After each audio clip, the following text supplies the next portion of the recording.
Makan pedas ketemu segernya teh pucuk jadi nyes. Peristiwa lain yang ramai diperbincangkan selama tahun 2023 adalah disahkannya Undang-Undang Kesehatan.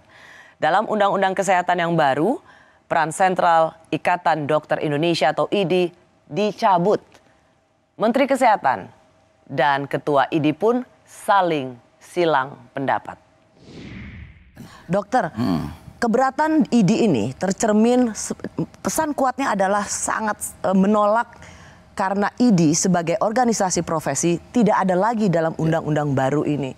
Kenapa kok kayak takut sekali para dokter ini mainannya dicabut? Seperti anak kecil yang mobil-mobilannya, bonekanya dicabut, diambil. Dan kemudian para dokter yang tergabung dalam IDI ini seperti marah dan ngambek total.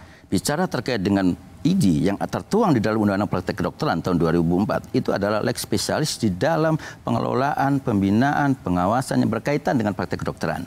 Nah, pada saat kemudian kita bicara di Undang-Undang Kesehatan ini, yang seharusnya kita bicara kesehatan itu kan problem yang bukan hanya problem di organisasi profesi. Dan betul. Itulah begini, yang Dokter kemudian Adib, begini, kita yang harus diluruskan adalah bahkan Dokter Adib ketika hari Selasa lalu 11 Juli sebelum ini diketuk, dokter mengatakan penzoliman organisasi profesi karena menghilangkan organisasi profesi dalam regulasi undang-undang. Zolimnya di mana?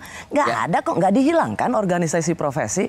Jadi, yang dihilangkan ID-nya. Pada saat kemudian kita bicara itu, di saat di Undang-Undang Kesehatan itu tidak ada. Dan kemudian kenapa di Undang-Undang di 2004 itu ada? Karena konstitusi yang meminta. Saya mau tanya misalnya perpanjangan sertifikat kompetensi kolegium 1 juta. Iuran 5 tahun ke depan 5 juta. Perpanjangan STRKKI 300.000. Kartu ID 50.000. Iuran ID untuk 5 tahun ke depan 300 kali 12 kali 5 1,8 juta. Rekomendasi ID 400.000, pengantar rekomendasi ID 100.000, pengantar rekomendasi ID 100.000. Kecil-kecil sih dok, tapi kalau untuk ratusan ribu dokter yang tergabung, berapa anggota ID dok? Saat ini sekitar 210.000. 210.000, itu satu orang rata-rata pengeluarannya hanya untuk mengurus seperti ini dan itu wajib, itu 9.800.000. Enggak, ini saya bisnis. Kira kalau kita kemudian menilainya dalam konteks itu totally, saya kira bukan bisnis ini. Ini lebih ke arah bahwa di dalam pengelolaan organisasi dan itu nilai yang sangat kecil. Kalau kita bicara 30.000, bicara sekarang di perhimpunan spesialis katakanlah juga ada nilai dan itu melalui sebuah kesepakatan antar anggota.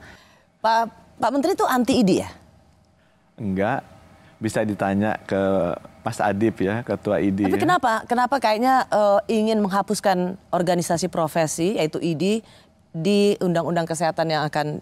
Itu narasi yang dikeluarkan di publik oleh siapa yang saya nggak ngerti ya. Tapi benar kan nggak ada lagi organisasi profesi satu-satunya di RUU Kesehatan ini? Saya tidak ada niat sama sekali untuk menghapuskan organisasi profesi. Saya pribadi merasa bahwa organisasi profesi harus ada. Nah sekarang pertanyaannya, apakah perlu diatur oleh negara atau tidak? Kan dengan masuk RUU Undang-Undang kan diatur negara. Kalau saya bilang, organisasi profesi kan itu dari, oleh, dan untuk profesi. Oke, tapi kan undang-undang sebelumnya kan ada ID, kenapa harus dihapus? Itu yang saya tanya. Kenapa ada profesi yang ingin negara mengintervensi profesinya? Saya tidak ada masalah dengan ID. Yang saya masalah adalah kemudian layanan dokter ke masyarakat jadi sangat terbatas karena mereka susah praktek. Utamanya muda-muda. Itu berakibat pada masyarakat kebanyakan karena jadi dokter lebih langka. Sedikit, lebih langka. Pelayanan kesehatan juga jadi terganggu. Antrian jadi panjang sekali.